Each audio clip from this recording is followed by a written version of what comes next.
Welcome to today's episode. I'm Amy Revell. And I'm Kirsty Fruja, and we are the Art of Decluttering. And we have a very, very special guest with us today. We have Tania, let me see if I can pronounce it, didn't check this beforehand, Goranitis. Very close. Ooh, oh, what was it? Well, Goranitis. Goranitis, If you're getting really Greek with it. But Which Goranitis. I want to. Yeah, so Goranitis, but Goranitis if it's more anglicised. Right. So, yeah, I apologise for anglicising it. That's okay. Welcome. Well, thank you. So I'm going to introduce Tania to all of you.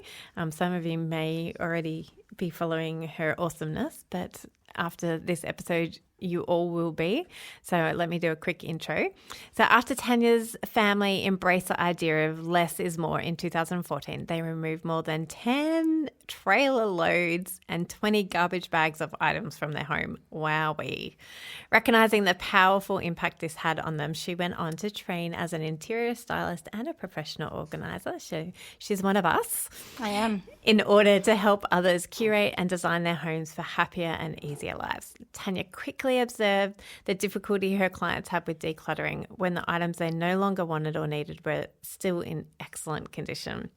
Both Tania and her clients wanted these items to live on, be used, and stay out of landfill.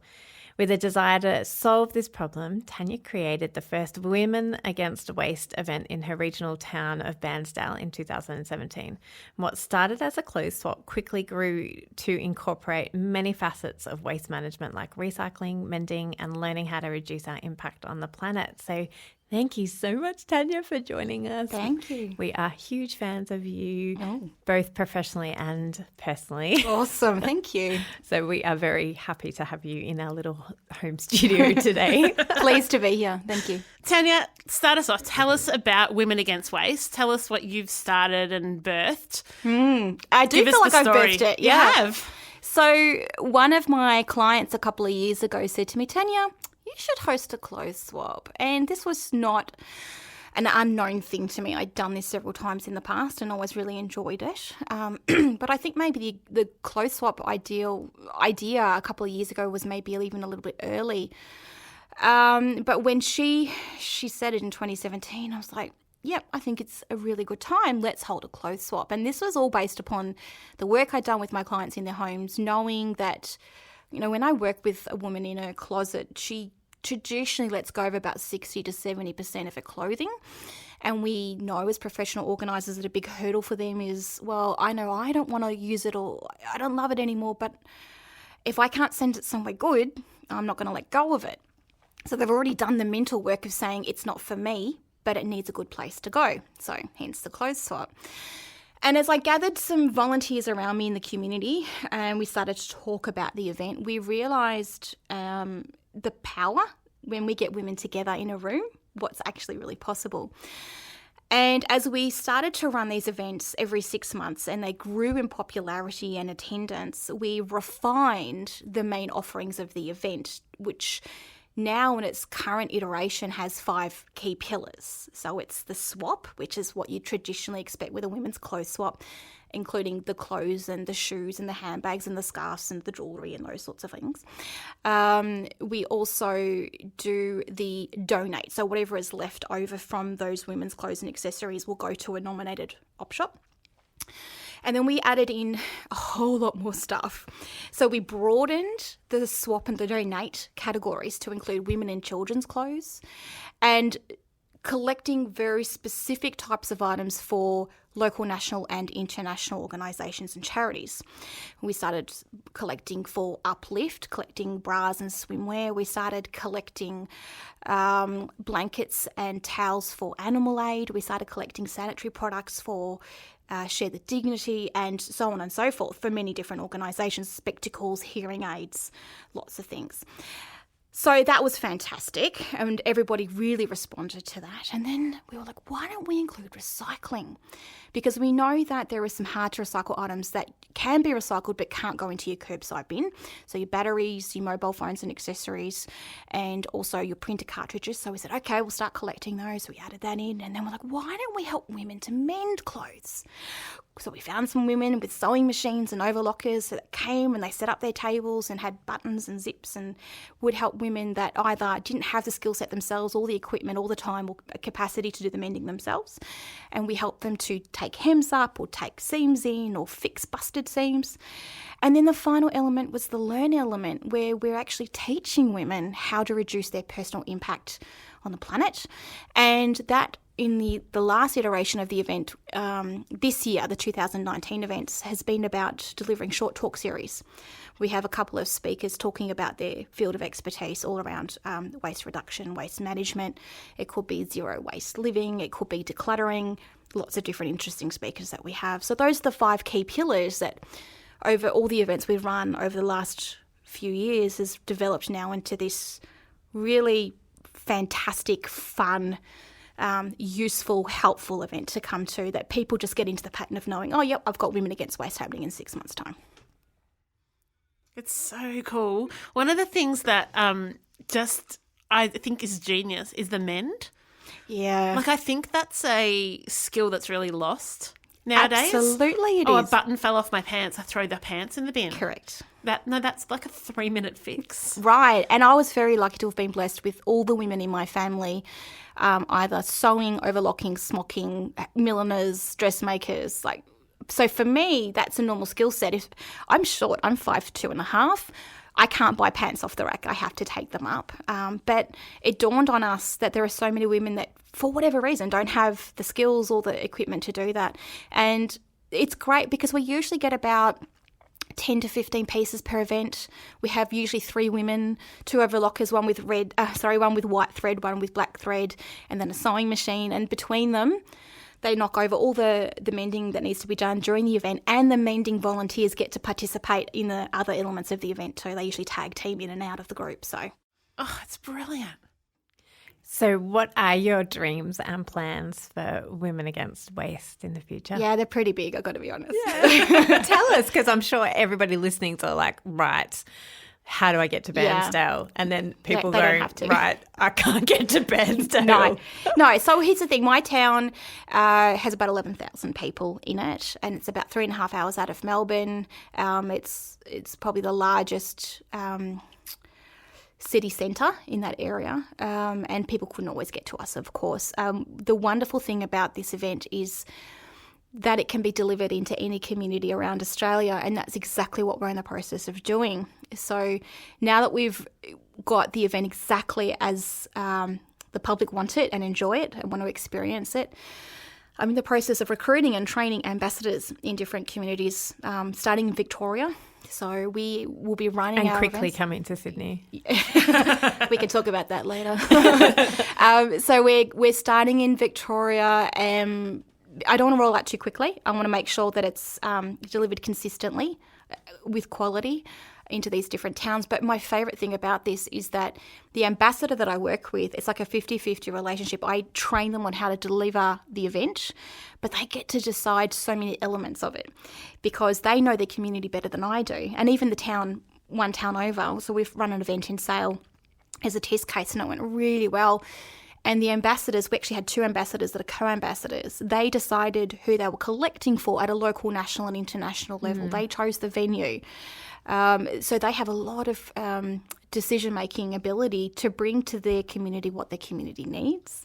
And that's going to be different, the next town over and the next town over again, which I really love about that. So what does it look like? What are your dreams? Where are you taking? What's the vision for Women Against Waste? So as we roll out through Victoria in 2019, we will make sure that every community is receiving and enjoying that experience as they need to, and then we'll be going national. So the sky is the limit. It really depends upon finding the right ambassador in towns and regional centres and also in major cities. We have some already lined up for Melbourne as well as regional centres.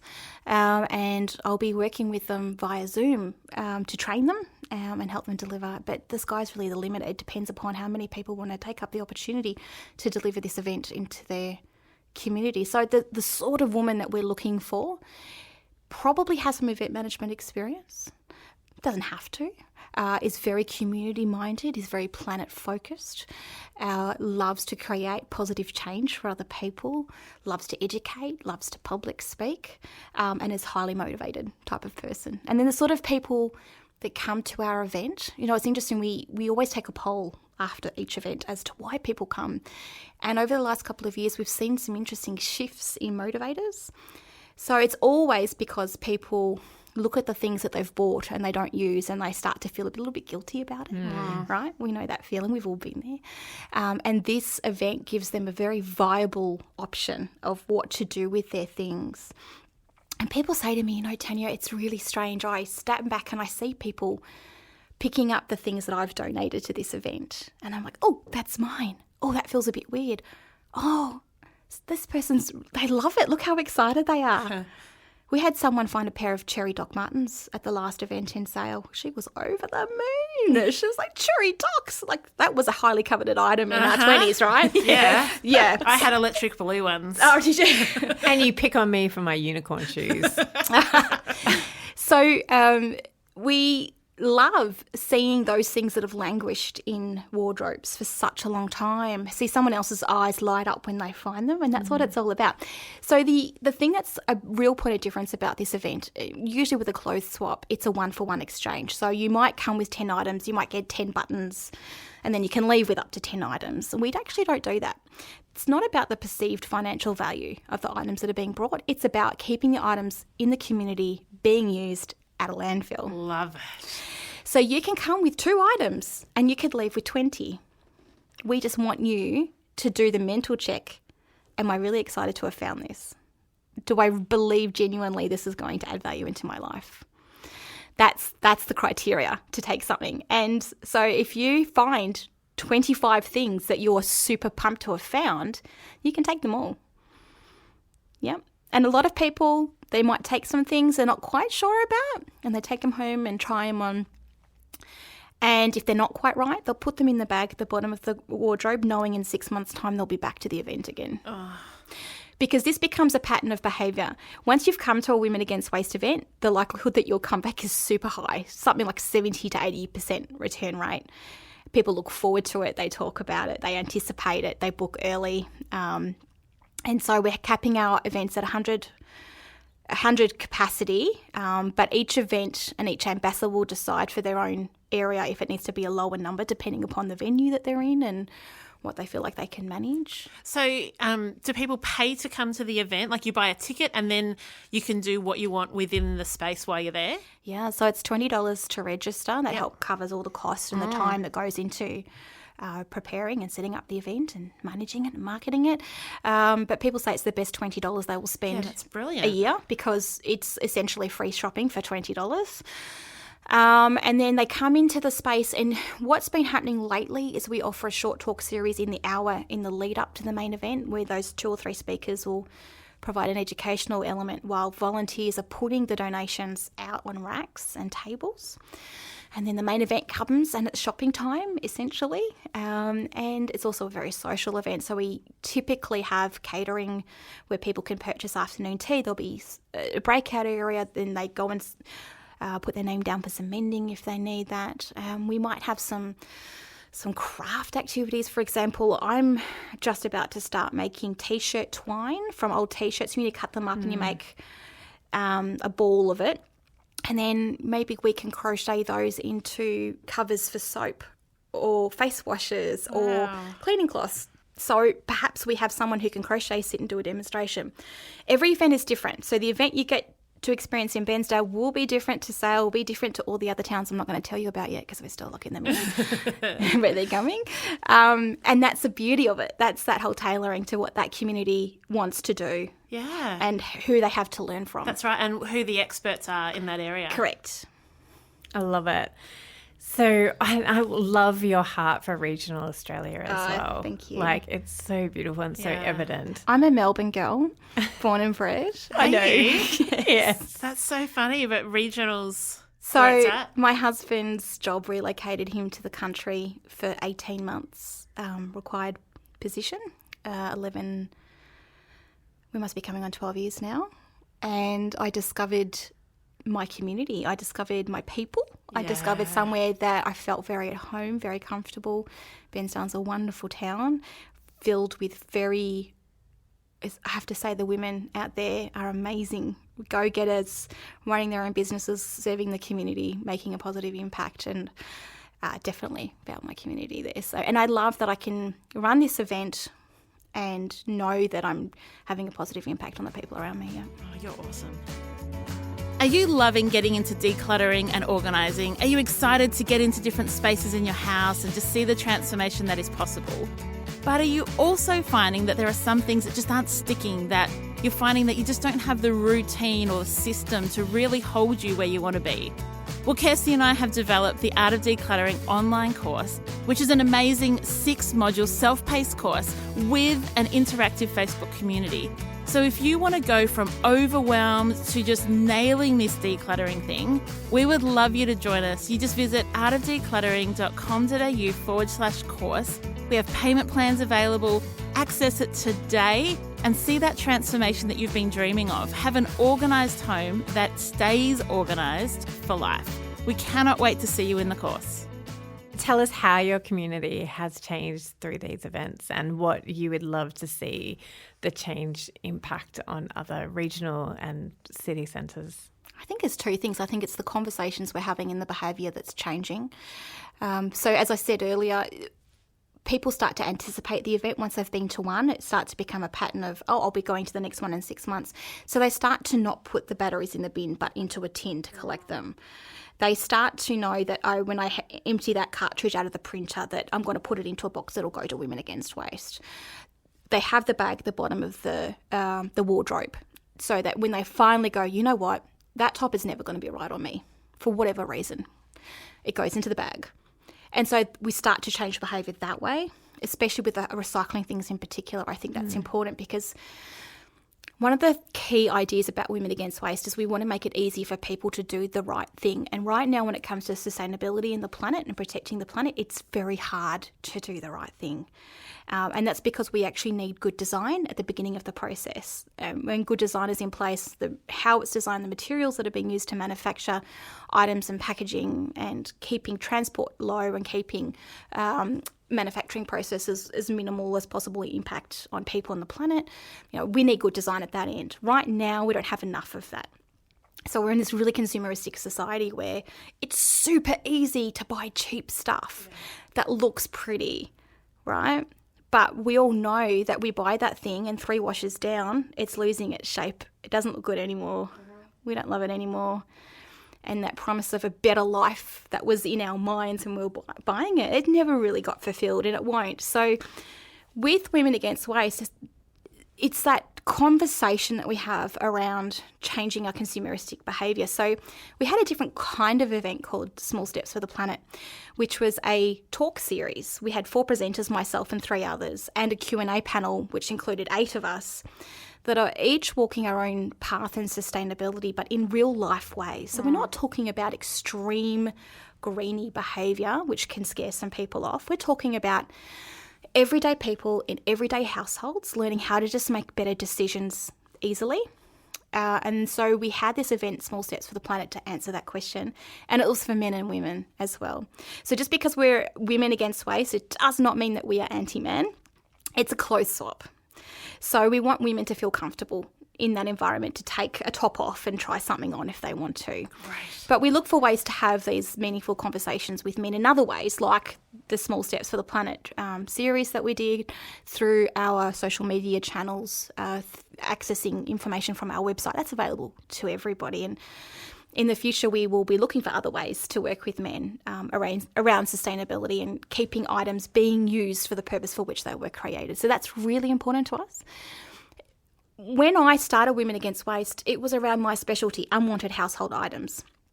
My specialty was not the kind of waste that we produce daily around food, for example. But it's been through the conversations with the women that I've collected around me because of Women Against Waste that I've stepped up my own game around minimising packaging and food waste. So recently, I've started using loose leaf tea and making pots of tea again. Oh, me too. It's the It's best, so isn't nice. Welcome to the world, girls. Welcome to the world. Right? really, I think, what's the saying, that you inspire people by your behaviour and not by what you say. And it's the women around me, they're like, yeah, get on board loose sleeve tea. That I'm like, yeah, I can do that. It's an easy change. And I can go to the Whole Foods and get it in my glass jar. So there's zero packaging. My glass jar, pickle jars are the best jars to keep. Ladies, buy pickles, eat the pickles, keep the jars. I'll eat the pickles, Kirst. I'll eat them all. Because they are a perfect size for so many different things. Awesome. So I collect all my pickle jars. My son eats them all. That's great. His nickname is actually Pickles. I kid you not. So it's around, okay, if I'm going to be running Women Against Waste, even though in my head when I started a few years ago, it was the unwanted household items that had languished in cupboards and drawers for years and years and years, it's come to be so much broader and thinking about where am I shopping? You vote for the world you want with where you spend your money. So every time you make a purchase, you're giving a thumbs up to the manufacturer and saying, I like what you're doing, keep doing it. So what world are we voting for? That's awesome. That's so convicting. Right? Yeah. So it's like, okay, I want to give my money to the people that are making an effort, that are trying. The other thing about Women Against Waste is we are not about perfectionism and we are not about shame. Because I've seen in some zero waste communities that if you're not doing it perfectly, you're not doing it good enough. Get out. We are the complete opposite. That's why small steps for the planet.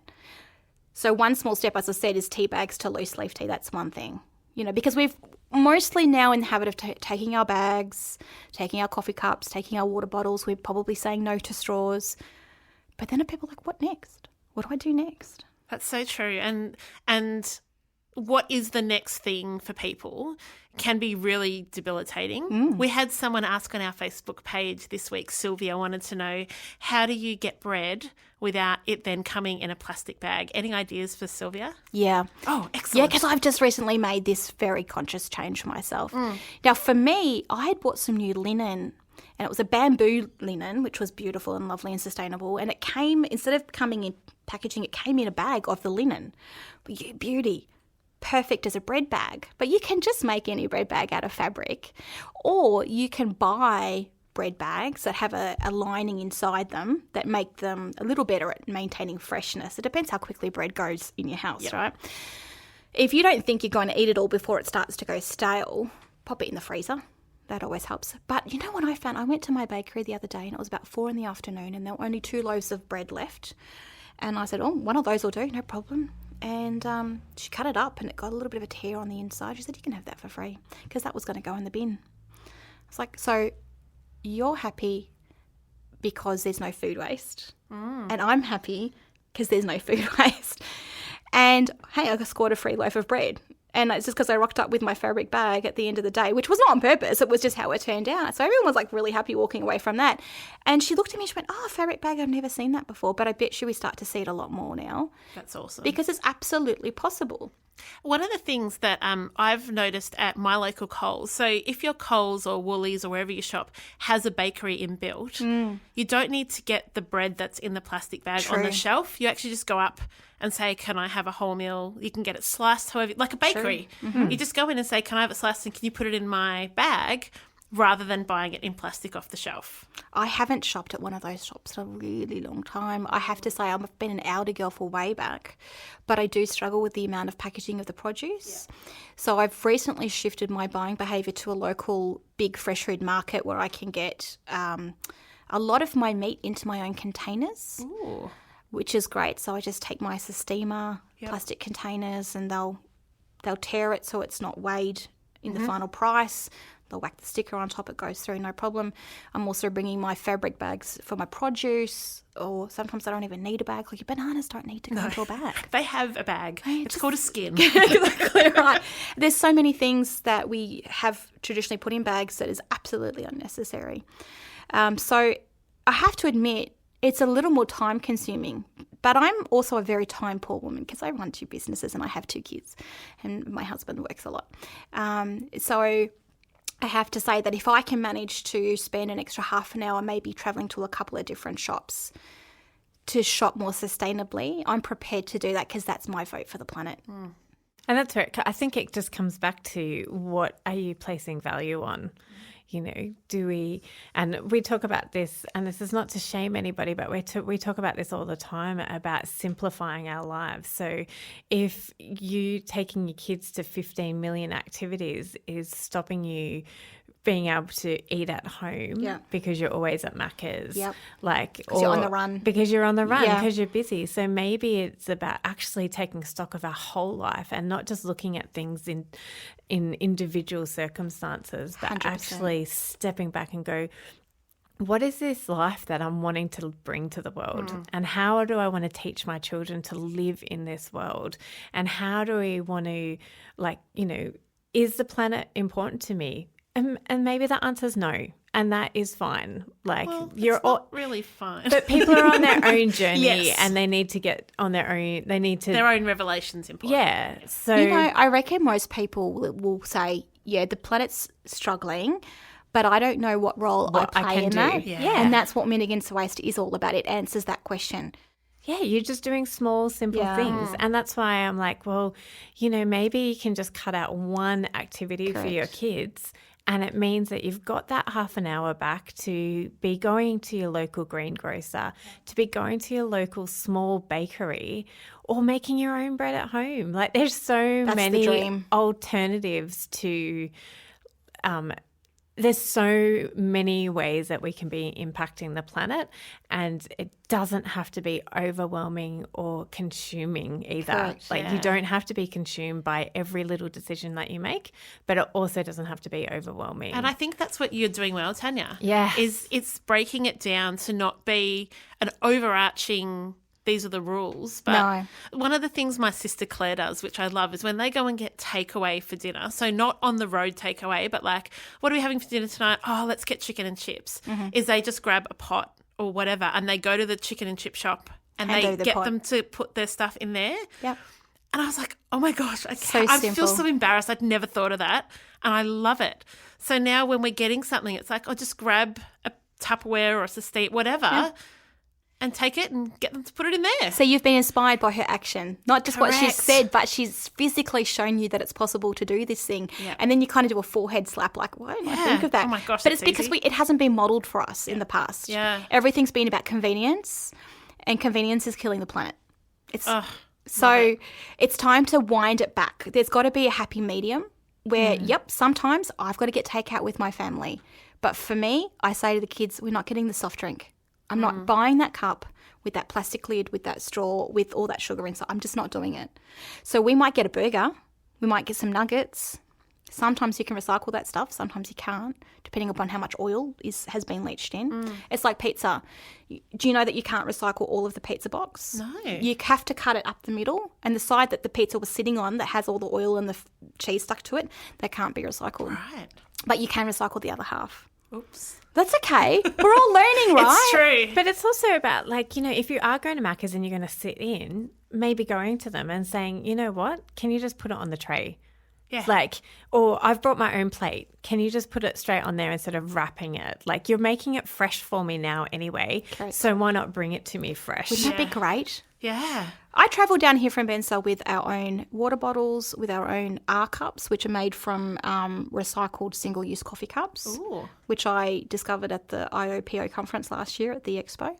Love those. So the whole family's got those. We brought our metal straws. We brought produce bags and a linen bag, so that no matter what we're doing, and cutlery. So we don't have to use anything single-use. And it was like we were never there. Which That's is what you want to unreal. be the case. It's like when you go into nature, make it like you were never there. Don't take anything, don't leave anything. Just enjoy, have the experience in your head, maybe take some photographs.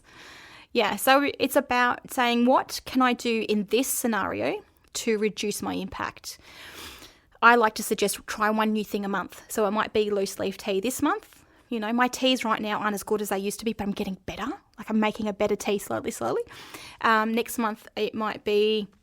what could it be? I don't even know. I've done so many changes now that they're just part of my normal behaviour that I don't even really think about it anymore. It's become But it could be normal. produce bags. I've just moved to produce bags. Yeah, I I do bought that. some when I was up in Queensland. Yeah.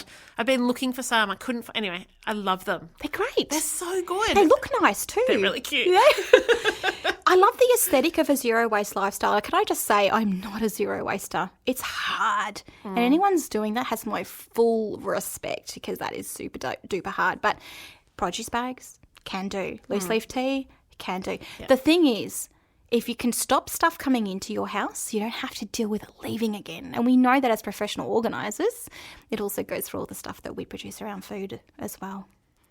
Tania, you have been amazing. I feel like we could sit here for the next 8 hours. I literally could. I'll talk about this all day. Yeah, well, hello, this is my bag. It's so good. This is where I want, this is part of the vision for the Art of Decluttering. Yes. We're going to impact the world through intentional living, and this is part of it. Love it. I love it. I love it. I love it. Intentional is so key. And I think we've been unconscious around consumerism for such a long time. Marketers are so good at making us feel like our lives are incomplete unless we buy this thing. And they're relying on us to be and remain unconscious consumers. Guess what? We're waking up. It doesn't have to be like that anymore. And it's these kinds of conversations where you go, oh, I can make that change really easily. It's just one thing, do one a month. 12 months later, you've made 12 changes. I'm not putting my bins out as much as I used to. Let me tell you that I can see the change. And as you were talking about before, is our kids, that becomes their normal. Oh, yes, 100%. So when they start doing extra things, it's on top of the foundation that you've laid. It's like decluttering with kids. You cannot do it for them. They have to be involved in the process because they've got to learn the skill so that when you send them out into the world, they're capable at not just cleaning, but also decluttering and organising, and also living in a low waste capacity, because really they're the ones that are going to have to mop up the mess that has been created before them. And the more we can do now to help them and turn the tide. And I feel like we're in a really interesting time right now where there are some people that are completely unconscious to where we're at, but most people have a level of awareness, and a lot of people already are curious. They're curious to say, what can I do? And that's all we need. We just need that curiosity, because if you're curious, we have some great easy answers for you. Oh, brilliant. Where can people find more about Women Against Waste? So we have a website, womenagainstwaste.com.au. Now, I'm not telling yet where events are going to be rolled out in Victoria or next year, but if you want to be the first to know, just join the mailing list on the website and we will email you and say, guess what? One's coming to your area. And there's also on there, become an ambassador link. So if you're like, oh, this is my thing, I want to work with Tania to bring this event into my community, we're going to rock this together. I'm a very positive, easy person to work with. I'm very can-do. I'm very open-eared. I'm like, what can we do to make it awesome? And what lights you up? And if you're like, this lights me up, I'm like, great. So we'll have a meeting on Zoom, make sure we can work together well, listen to your ideas. I'll tell you how it works. I'll train you. It's all free. I'll train you. And then we'll deliver it into your community. So just click on Become an Ambassador if you want to do that. We'll put the links to all those things in the show notes. You're going to go international because... Yeah. One step at a time. I'll conquer Victoria this year. I'm just saying that we can see the absolute potential for this to be a worldwide... I'd love it for it to be. ...phenomenon. Yeah. But I want to make sure we roll out in a way that is sustainable. Yes, that's right. Yeah, exactly. But I mean, thousands of our listeners every week are from the US and Canada. Hello. I know. Hello to our... Awesome. And regional Australia. Oh, so much regional. So much Australia. Regional. And heaps of people in cities who are really passionate about being more loving towards the planet that gives us life and sustains life for us. So, and you know what? Women predominantly are the decision makers around these things, not always. So shout out to you male listeners, and we love that you're listening. That's awesome. But traditionally we hold the mental load in a household, and so it's all those decisions that we're making every day that we can just make little tweaks, whether it's okay, yep, I don't want that top, it's going in the bag for Women Against Waste, or yes, that battery is going into the container for Women Against Waste, or yep, no more tea bags, it's loose leaf tea from now on, because I'm just going to try it, I'm going to be curious, I'm going to test it and see if this is something I can integrate into my life. And we have an online group as well, which is the Women Against Waste tribe, because we run our events seasonally, we run them in autumn and spring. We have a conversation ongoing all the time, all year round. So if you want to get inside the Women Against Waste tribe, which is a female-only space, to continue, ask questions, get help, there's no silly questions. So if you're super new to this, it doesn't matter. Come in, ask a question, we'll help you. Brilliant, brilliant, brilliant. I am going to read a review from Procrastinator 1. And That's my title. It wasn't written by me, though, No, it but wasn't. that's me, Well, number one procrastinator. This is a single guy. It's a 5-star review titled All Content, No Filler. And he says, so much useful advice, even for a single guy like me. This podcast teaches you new ways of thinking about your stuff, your priorities, your passions, etc. It motivates me when I need to tidy, organise and declutter my house. I've even used what I've learnt to help others organise and declutter their lives too. Great stuff. So thank you for your review. We're going to have so many links in the show notes this week. We're going to keep Kirst busy because that's her job. So thanks, Kirst. And we can't wait to continue this conversation over in our Facebook community group. So hop on Facebook and search for the Art of Decluttering community, and also search for Women Against Waste. And we will put a link to all of Tania's goodness in our show notes. So thank you again, Tania, for coming all the way from Bairnsdale. Thank you for having me. It's been a pleasure. Oh, so much fun. We will do this again. I will be back. Just tell me when. Yep, done. Have a great week, guys. Thank you. Bye. Thanks for joining us. If you've learnt something awesome today, we'd love you to leave us a review on iTunes or Facebook so others can find our podcast too. Don't forget you can see the show notes in your podcast app or over at our website, artofdecluttering.com.au. So if there's anything you want more info on, check it out there. If you'd like to join our supporter community, you can do so over at patreon.com/theartofdecluttering. We hope you have a great rest of your day and enjoy the freedom.